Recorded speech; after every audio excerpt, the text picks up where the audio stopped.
The music of Erich Zann. I have examined maps of the city with the greatest care, yet have never found the Rue du Soul again. These maps have not been modern maps alone, for I know that names change. I have, on the contrary, delved deeply into all the antiquities of the place, and have personally explored every region, of whatever name, which could possibly answer to the street I knew as the Rue du Soul. But despite all I have done, it remains a humiliating fact that I cannot find the house, the street, or even the locality where, during the last months of my impoverished life as a student of metaphysics at the university, I heard the music of Erich Zann. That my memory is broken, I do not wonder, for my health, physical and mental, was gravely disturbed throughout the period of my residence in the Rue du Soul, and I recall that I took none of my few acquaintances there. But that I cannot find the place again is both singular and perplexing, for it was within a half-hour's walk of the university, and was distinguished by peculiarities which could hardly be forgotten by anyone who had been there. I never met a person who had seen the Rue du Soul. The Rue du Soul lay across a dark river bordered by precipitous brick Blair-windowed warehouses, and spanned by a ponderous bridge of dark stone. It was always shadowy along that river, as if the smoke of the neighboring factories shut out the sun perpetually. The river was also odorous with evil stenches which I had never smelled elsewhere, and which may some day help me to find it, since should I recognize them at once. Beyond the bridge were narrow cobbled streets with rails, and then came the ascent, at first gradual, but increasingly steep as the Rue du Soul was reached. I have never seen another street as narrow and steep as the Rue du Soul. It was almost a cliff, closed to all vehicles, consisting in several places of flights of steps, and ending at the top in a lofty ivied wall. Its paving was irregular, sometimes stone slabs, sometimes cobblestones, and sometimes bare earth with struggling greenish-gray vegetation. The houses were tall, peak-roofed, incredibly old, and crazily leaning backward, forward, and sideways. Occasionally an opposite pair, both leaning forward, almost met across the street like an arch, and certainly they kept most of the light from the ground below. There were a few overhead bridges from house to house across the street. The inhabitants of that street impressed me peculiarly. At first I thought it was because they were all silent and reticent, but later decided it was because they were all very old. I do not know how I came to live on such a street, but I was not myself when I moved there. I had been living in many poor places, always evicted for want of money, until at last I came upon that tottering house in the Rue du Soul, kept by the paralytic Blondat. It was the third house from the top of the street, and by far the tallest of them all. My room was on the 5th story, the only inhabited room there, since the house was almost empty. On the night I arrived, I heard strange music from the peaked garret overhead, and the next day I asked old Blandet about it. He told me it was an old German violin player, a strange, dumb man who signed his name as Erich Zann, who played evenings in the cheap theater orchestra, adding that Zann's desire to play in the night after his return from the theater was the reason he had chosen this lofty and isolated garret room, whose single gable window was the only point on the street from which one could look over the terminating wall of declivity and panorama below. Thereafter, I heard Zann every night, and although he kept me awake, I was haunted by the weirdness of his music. Knowing little of the art myself, I was yet certain that none of his harmonies had any relation to music I had heard before, and concluded that he was a composer of highly original genius. The longer I listened, the more I was fascinated, until after a week I resolved to make the old man's acquaintance. One night, as he was returning from his work, I intercepted Zann in the hallway and told him that I would like to know him and be with him when he played. He was a lean, small, bent person, with shabby clothes, blue eyes, grotesque, satyr-like face, and nearly bald head, and at my first words seemed both angered and frightened. My obvious friendliness, however, finally melted him, and he grudgingly motioned for me to follow him up the dark, creaking, and rickety attic stairs. His room, one of only two in the steeply pitched garret, was on the west side, toward the high wall that formed the upper end of the street. Its size was very great, and seemed the greater because of its extraordinary bareness and neglect. Of furniture, there was only a narrow iron bedstead, a dingy washstand, a small table, a large bookcase, an iron music rack, and 3 old-fashioned chairs. Sheets of music were piled in disorder about the floor. The walls were of bare boards, and had probably never known plaster, whilst the abundance of dust and cobwebs made this place seem more deserted than inhabited. Evidently, Erich Zann's world of beauty lay in some far and lit a candle to augment the one he had brought with him. He now removed his veil from his moth-eaten covering, and taking it, seated himself in the least uncomfortable of the chairs.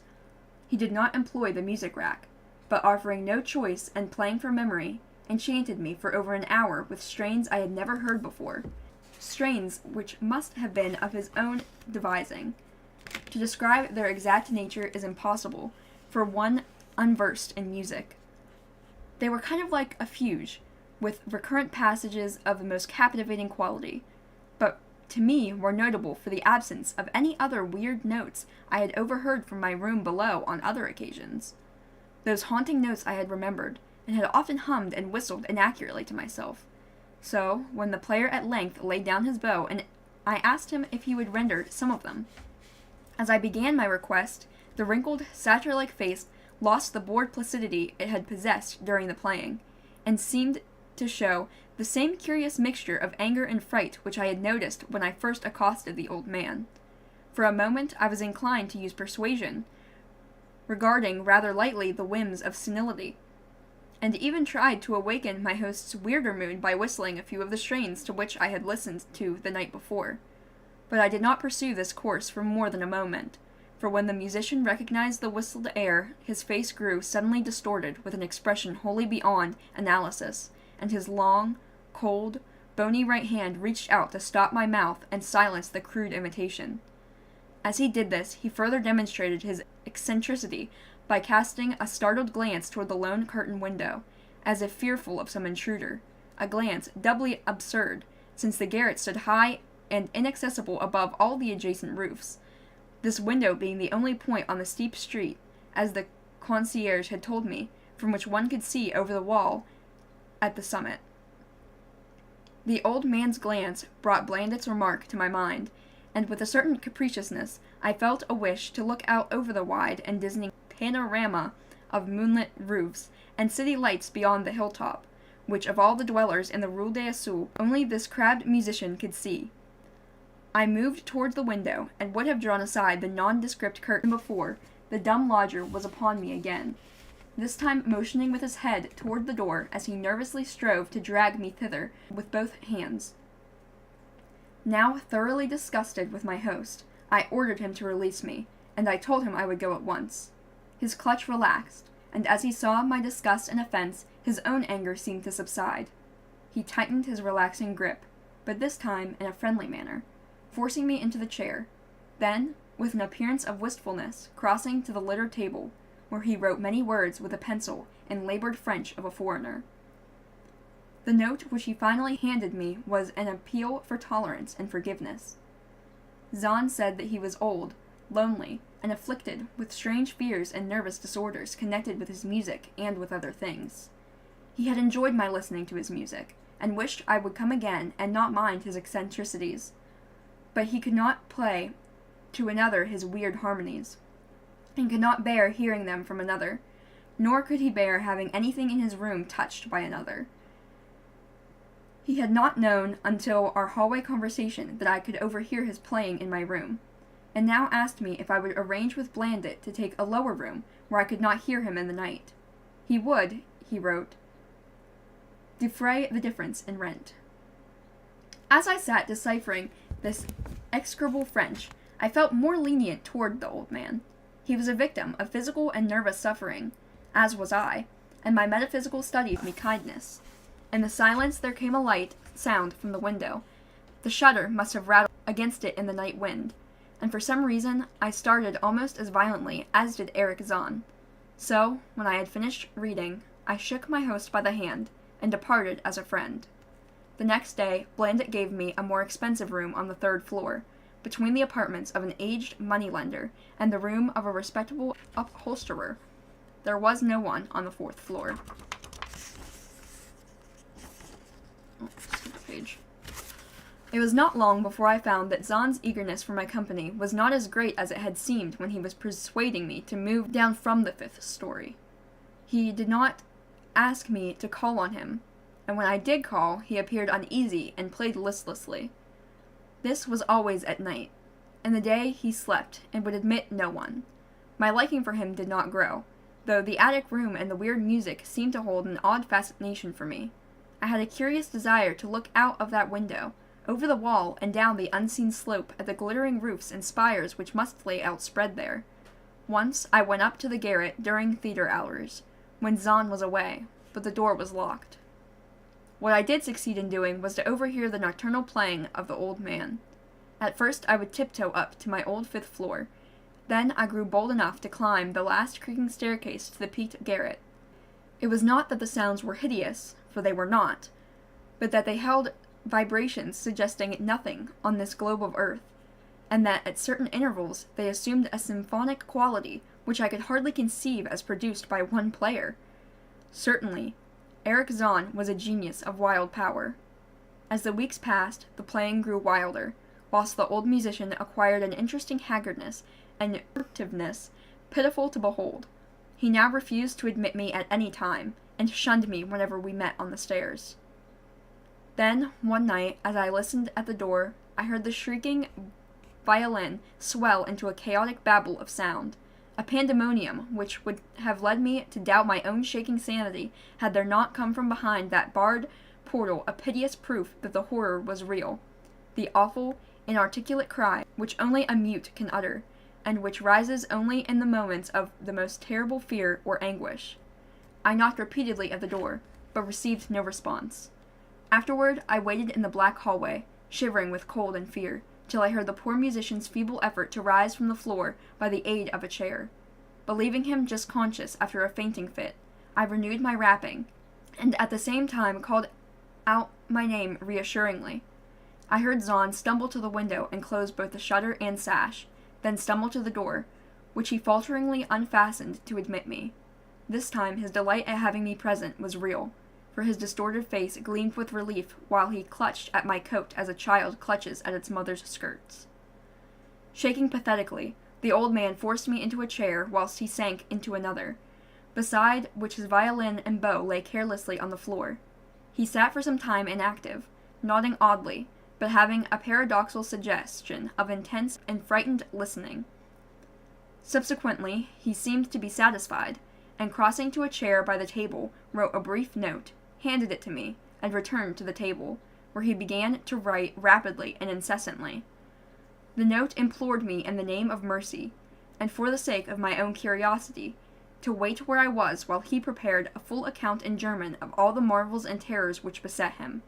I waited, and the man's pencil flew. It was perhaps an hour later, while I still waited, and while the old musician's feverishly written sheets still continued to pile up, that I saw Zann start from the hint of a horrible shock. Unmistakably, he was looking at the curtained window and listening, shuddering. Then I half fancied I heard a sound myself, though it was not a horrible sound, but rather an exquisitely low and infinitely distant musical note, suggesting a player in one of the neighboring houses, or in some abode beyond the lofty wall over which I had never been able to look. Upon Zann the effect was terrible, for dropping his pencil suddenly he rose, seized his violin, and commenced to rend the night with the wildest playing I had ever heard from his bow, save when I was listening at the barred door. It would be useless to describe the playing of Erich Zann on that dreadful night. It was more horrible than anything I had ever overheard, because I could now see the expression of his face, and could realize that this time the motive was stark fear. He was trying to make a noise, to ward something off or drown something out. What, I could not imagine, awesome though I felt it must be. The playing grew fantastic, delirious, and hysterical, yet kept to the last the qualities of supreme genius which I knew this strange old man possessed. I recognized the air. It was a wild Hungarian dance, popular in the theaters, and I reflected for a moment that this was the first time I had ever heard Zann play the work of another composer. Louder and louder, wilder and wilder, mounted the shrieking and whining of that desperate violin.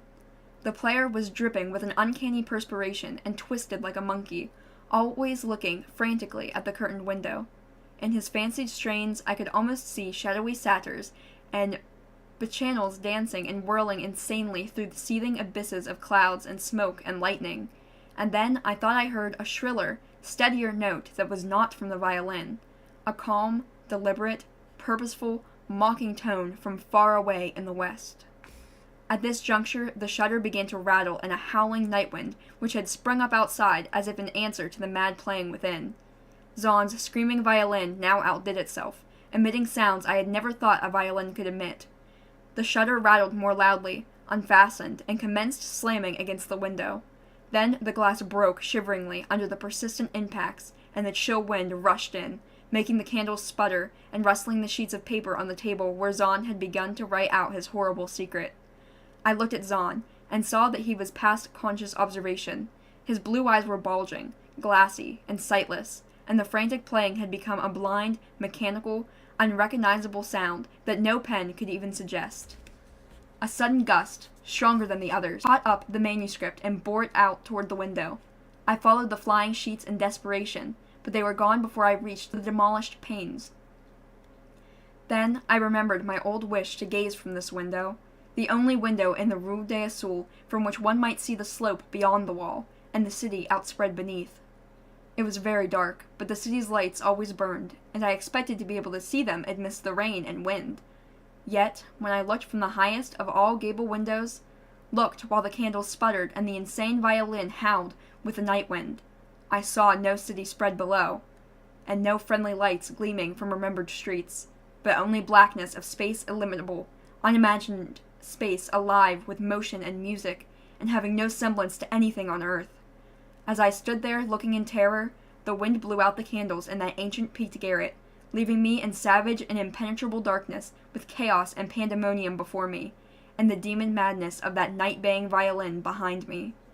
I staggered back in the dark, without the means of striking a light, crashing against a table, overturning a chair, and finally groping my way to the place where blackness screamed with shocking music. To save myself and Erich Zann I could at least try, whatever the powers opposed to me. Once I thought some chill thing brushed me, and I screamed, but my scream could not be heard above that hideous violin. Suddenly, out of the blackness, the madly sawing bow struck me, and I knew I was close to the player. I felt ahead, and touched the back of Zann's chair, then found and shook his shoulder in an effort to bring him to his senses.